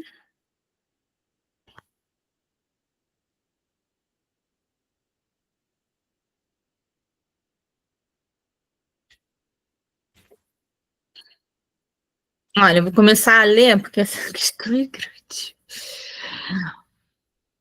C, a galera tá indo de C. Então, vamos lá, é de correlacionar, né? B, um B, Gabriel, Gabriel. Então, vamos lá. A relação campo e cidade sofreu diversa transformação ao longo da história, especialmente com o avanço da industrialização e do desenvolvimento tecnológico que influenciaram a dinâmica econômica e social do espaço rural e urbano. Tá? Sobre esse tema, assinale a alternativa afirmativa. Eu vou passar para a gente ver o que tem de certo e qual é errado e quais são as alternativas. 1, 2, 3 e foi. O gabarito dessa questão é a letra B de bola. Teve uma galera aí que colocou B de bola. Boa, boa, boa. Por que a letra B e não a letra C? Vamos pensar aqui comigo. Olha, na primeira alternativa eu tenho a revolução tecnológica e os avanços da agricultura mecanizada permitiu o aumento da produtividade no campo, mas resultaram numa concentração de terra e no êxodo rural, tá? Essa revolução tecnológica, a gente também vai chamar ela de revolução verde no campo brasileiro, que vai chegar para a gente aqui nas décadas de 60 e 70 aqui no Brasil, tá? A Revolução Verde, ela vai transformar o espaço. O que ela foi? Foi a industrialização chegando agora no espaço rural, levando maquinário, levando tecnologia, levando semente modificada, tá? Fazendo correção do solo, ok? Então, ela trouxe uma produtividade, ou seja, o campo passou a produzir... Professora, Me assusta agora. quando que aconteceu a Revolução Verde? Em qual década? Começa na década de 60 aqui no Brasil. Mas ela vem até hoje. Pode botar assim? Pô, até hoje. E como vem? O Tá. agrotech, o agropop, o tudo, né? Aham, Viva o tá. agro. Obrigado. Menos a gente, né? Né? Então, a gente vai chamar isso de Revolução Verde, tá? Essa Revolução Verde vai causar uma concentração de terra. Por quê? Quem vai ser o agricultor que vai ter dinheiro ou vai conseguir financiamento para fazer essa modernização no campo? Só para a gente pensar O aqui. governo? Não, quem é o agricultor? O pequeno, médio ou grande? Olha, O grande. exatamente, porque um trator custa equivalente a pegar um trator ruim, tá? Um tratorzinho, trator meia boca, custa aí uns 800 mil, né? Para fazer uma colheita de áreas extensa, você não vai ter um trator, você vai ter uma frota, correto? As sementes modificadas, elas também são caras. Então, quem vai ter dinheiro para fazer essa modernização toda acontecer no seu campo vai ser o grande empresário, vai ser o grande produtor. Esse grande produtor, ele vai conseguir financiamento junto com o governo porque ele vai ter carta de crédito. Ele tem o que oferecer para o governo caso ele não consiga pagar. O pequeno produtor ele não vai conseguir fazer isso. Então, ele não vai conseguir se manter naquele espaço. Então, a sua terra, ele vai passar a vender para o grande produtor, porque tem dinheiro para comprar e quer aumentar cada vez mais a sua margem de lucro. E esse pequeno produtor que vivia talvez ali de uma produção de subsistência, vai vender a sua terra e vai migrar para a cidade, tá? Então, a Revolução Verde trouxe muita produtividade para o campo, mas ela também trouxe desigualdade social. Ela ampliou, intensificou a desigualdade social no campo, ok? E promovendo o êxodo rural. Aqui na letra B, o processo de industrialização na região metropolitana ampliou a oferta de emprego, atraindo grande parte da força de mão de obra do trabalho rural e gerando uma urbanização acelerada no Brasil, especialmente no século XVIII. Então, tudo isso está corroborando com o que eu estou falando. Tá? Esse processo de industrialização atraiu também, porque foi comitantemente. No momento em que você tem a Revolução Verde acontecendo no campo, as cidades estão surgindo e precisando cada vez mais de demanda de mão de obra. A questão número 3, você tem a desconcentração industrial do Brasil promovida a partir da década de 90, contribuindo para uma relação mais equilibrada entre o espaço rural e o espaço urbano, favorecendo a diversificação da economia no interior do país, tá? Então, a partir da década de 90, aí já com o avanço da Revolução Verde, você começa aí também a ter uma forte ocupação no campo. E não pode ser o número 4, porque o campo ele não está isolado, né, de uma rede global de produção nem de consumo. Vê aí, cara, que um dos maiores hits escutados, mas gêneros musicais escutados no Brasil é sertanejo universitário. Sendo que o Brasil ele é muito mais urbano do que rural. Então, como que a gente escuta mais sertanejo universitário? Fica esse questionamento aí, porque até hoje eu não consigo entender. Desculpa para quem gosta. Foi só uma alfinetada. Vou passar aqui para a próxima questão.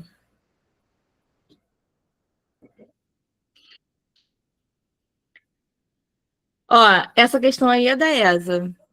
Da ESA não, da SpaceX, desculpa.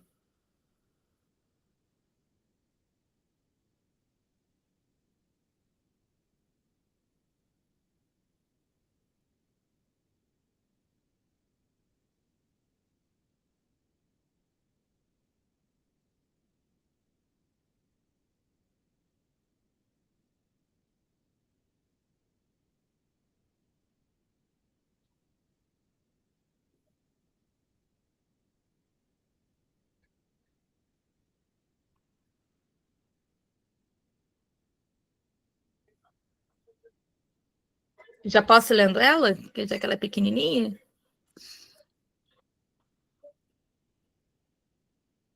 Vamos lá. Representa um processo que se desenvolvia no interior da sociedade agroexportadora, que acelerou de forma mais contínua no período da Segunda Guerra Mundial, caracterizou pela demanda interna de manufatura, estimulada pelo aumento da circulação de dinheiro, principalmente pelo resultado positivo da exportação. Esse processo foi marcado pela... Fique atento à estrutura. Fique atento à estrutura da pergunta.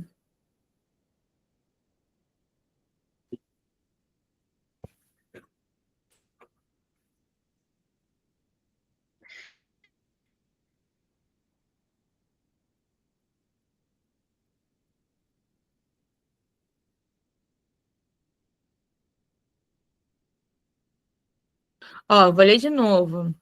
Representa um processo que se desenvolvia no interior da sociedade agroexportadora e que se acelerou de forma mais contínua no período da Segunda Guerra Mundial.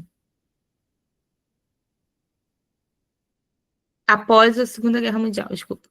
Caracterizou pela demanda interna de manufaturadores, estimulada pelo aumento de circulação de dinheiro, principalmente pelo resultado positivo da exportação. B, D. E aí? Vou passar aqui, hein, galera, para a gente ver qual foi a alternativa, hein? Letra. Letra. Letra.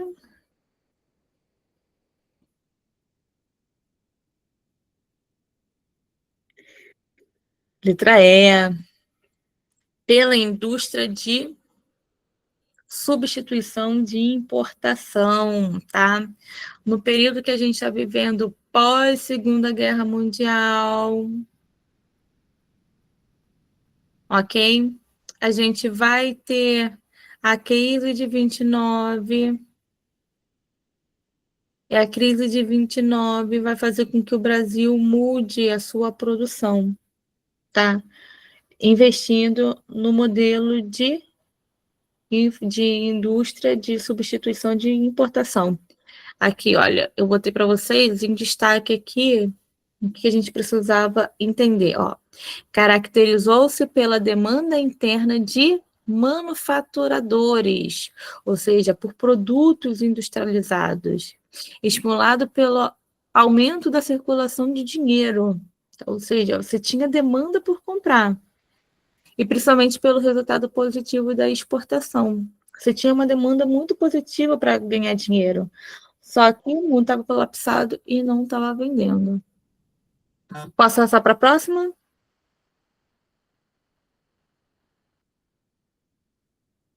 Passar aqui, questão número 8.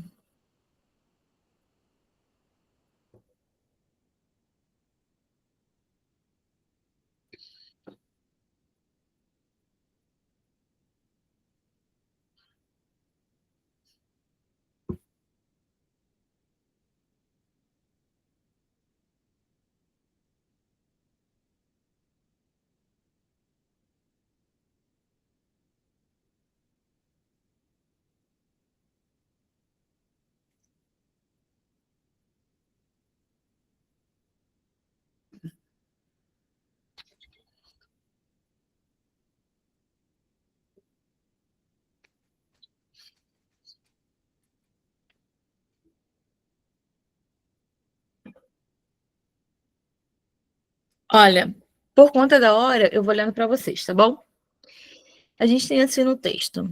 Em uma palestra sobre atividades industriais na Amazônia, um grupo de militares recebeu a seguinte informação: a indústria apareceu na Amazônia sob a forma de enclave, estabelecendo a partir de um incentivo federal ou para explorar os recursos naturais.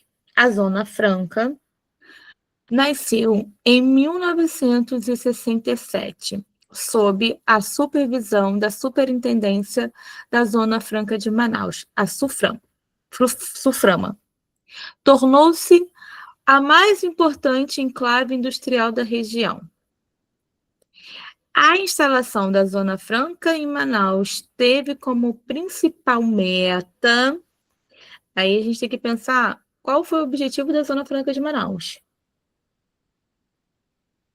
Porque você vai instalar um polo industrial no meio da coração da Amazônia, no meio da maior floresta equatorial do mundo, tá? Eu vi que vocês foram respondendo enquanto eu estava lendo, deixa eu ver aqui. A maioria foi de E.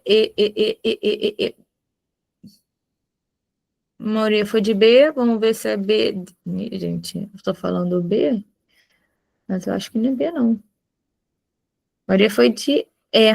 Olha que loucura, estou muito louca já. Essa altura do campeonato.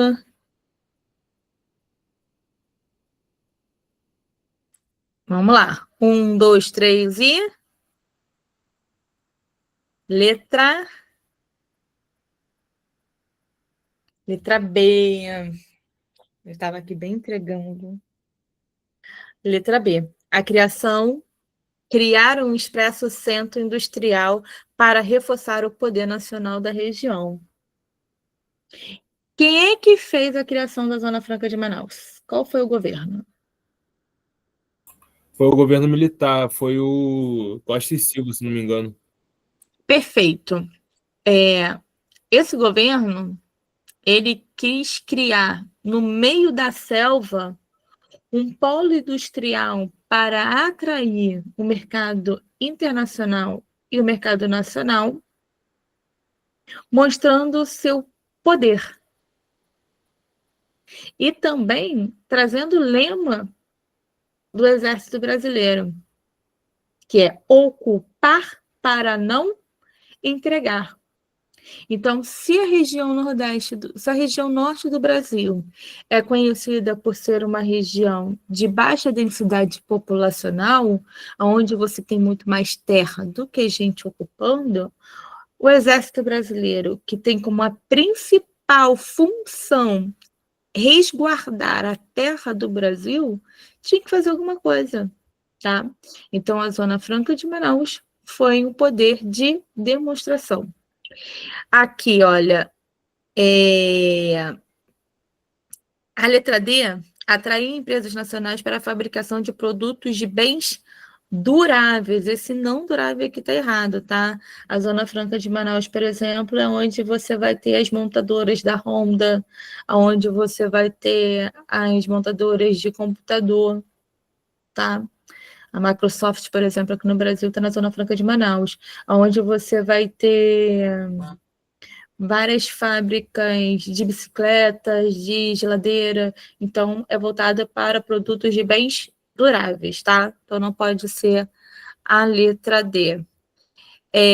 Logo também não pode ser a letra E, tá? Já que a gente está falando de um polo, né, voltado para a indústria de bens duráveis. Então, a produção de alimentos é produtos não duráveis. Então, não pode ser também a letra E. Intensificar a arrecadação regional com cobrança de imposto sobre importação.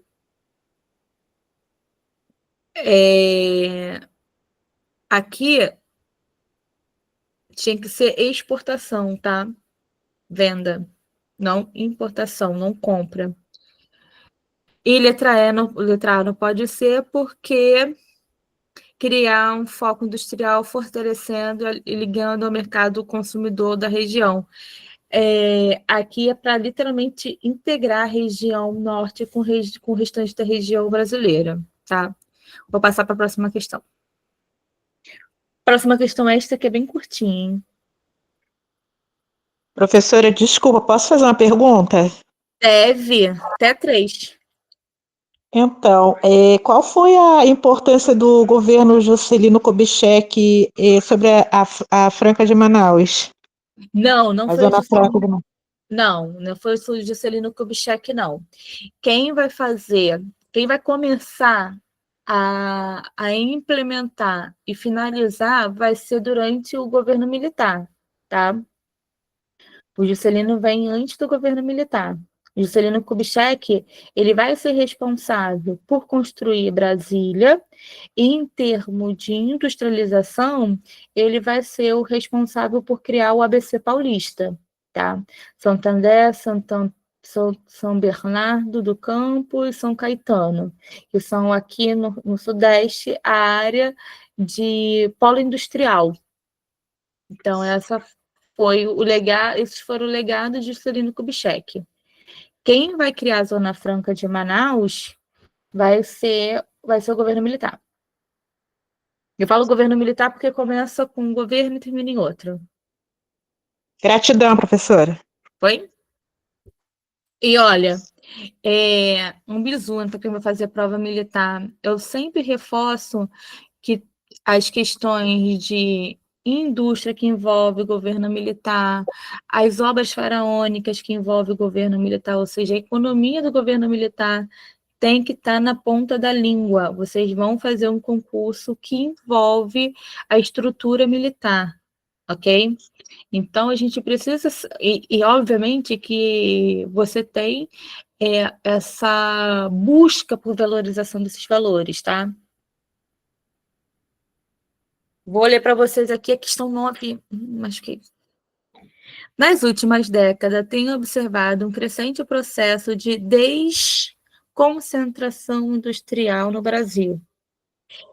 Desconcentração industrial significa que há um movimento de saída daqui do sul e sudeste brasileiro e indo em direção a outras regiões do Brasil. Esse processo a gente vai chamar de desconcentração industrial.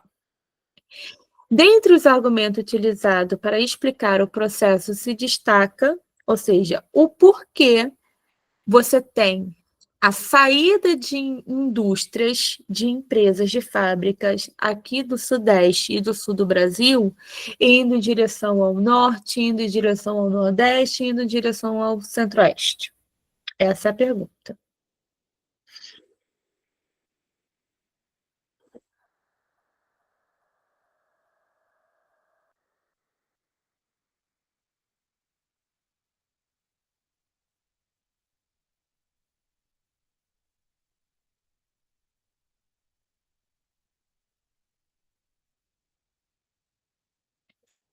Já viu uma resposta?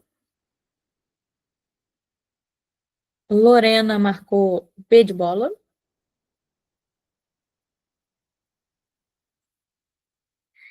Gabriel B, Márcio B, ou letra A, né? Ou letra A.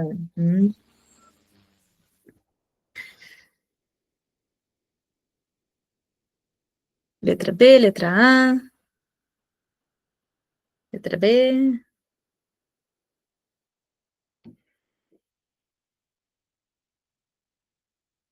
Eu vou passar essa rapidinho para a gente ver aqui, porque o tempo ruge. A alternativa para esta questão é a letra A. Busca por mão de obra abundante e predominantemente barata. O que vai acontecer com o processo de desconcentração que vai ocorrer aqui no Brasil durante a década de 90? Eu moro no Rio de Janeiro, né? Na capital. Eu sei que boa parte de vocês mora em Maricá. A capital, aqui no Rio de Janeiro é uma cidade mega pequena, tá? E lotadérrima. Vocês concordam comigo que colocar uma indústria de grande porte aqui é muito caro? Que para além de ser caro no valor do solo, a mão de obra ela vai ser cara, né? Então, o processo de desconcentração industrial, ele serviu para baratear o custo de produção, tá? Esse barateamento de custo de produção vai gerar no Brasil o que a gente vai chamar de guerra fiscal. O que seria essa guerra fiscal?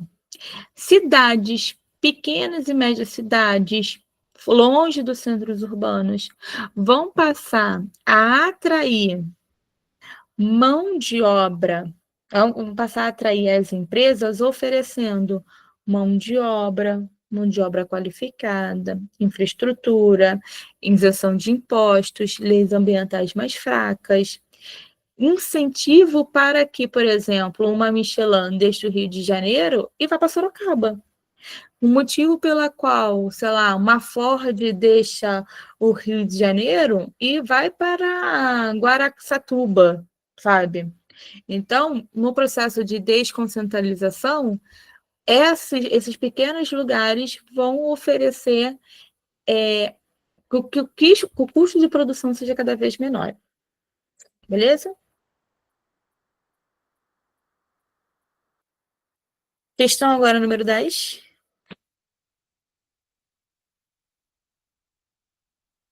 Essa é boa, hein?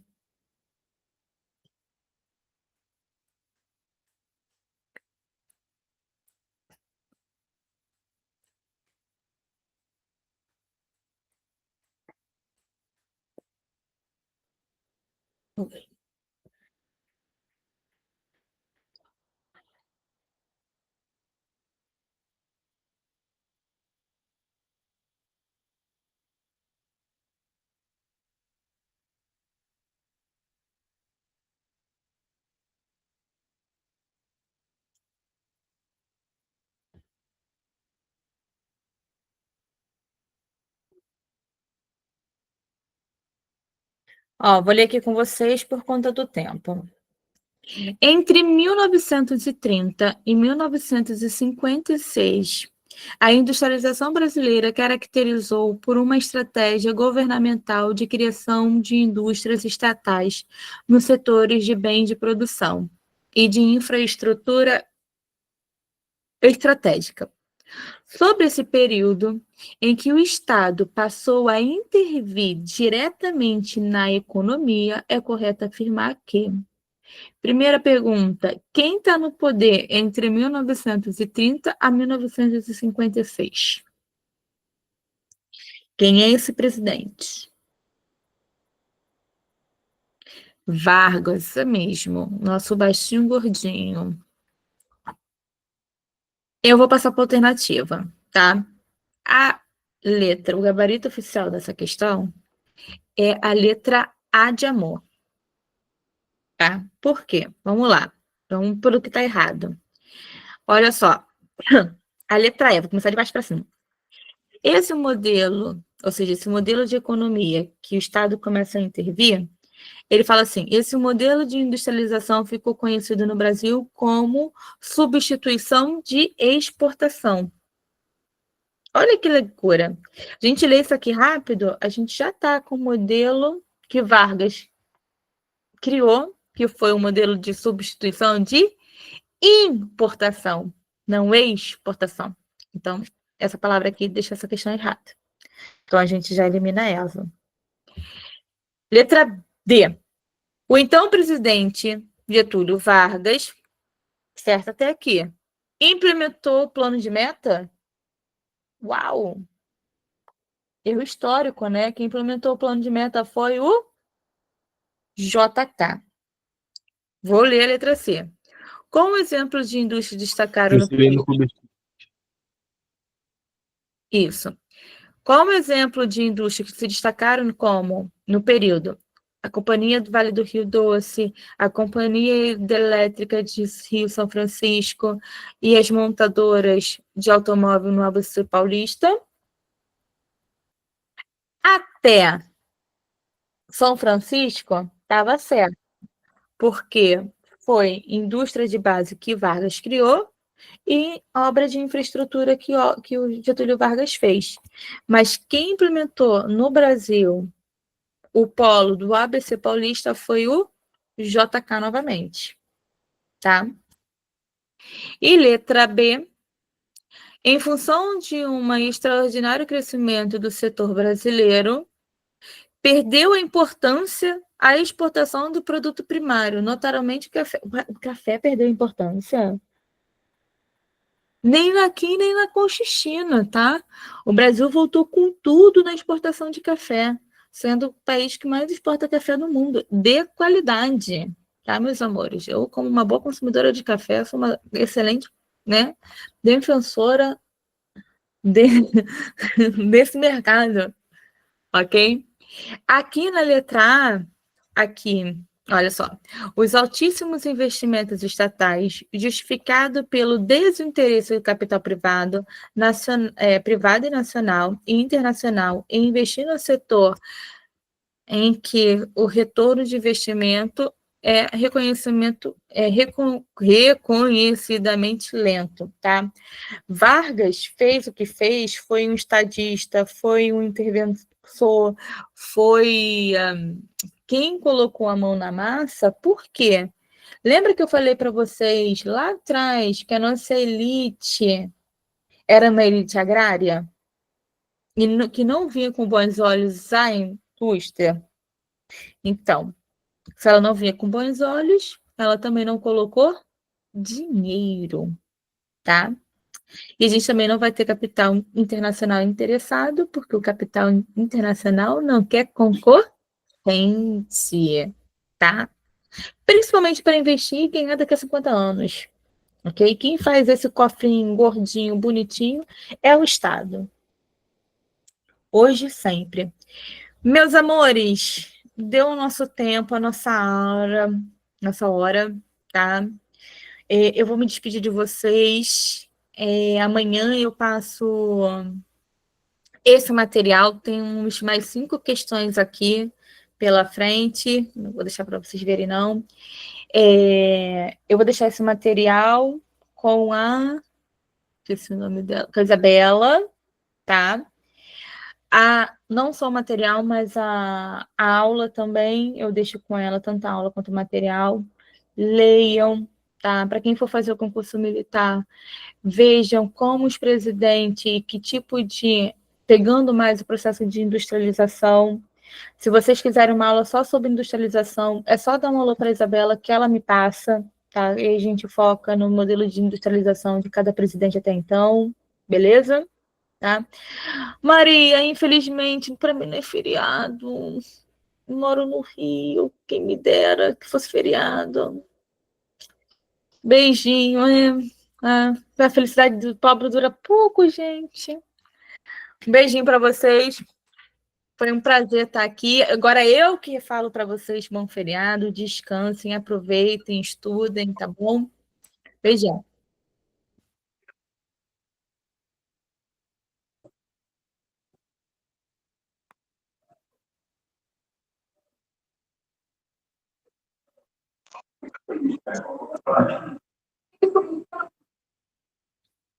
Tchau. Tchau, professora.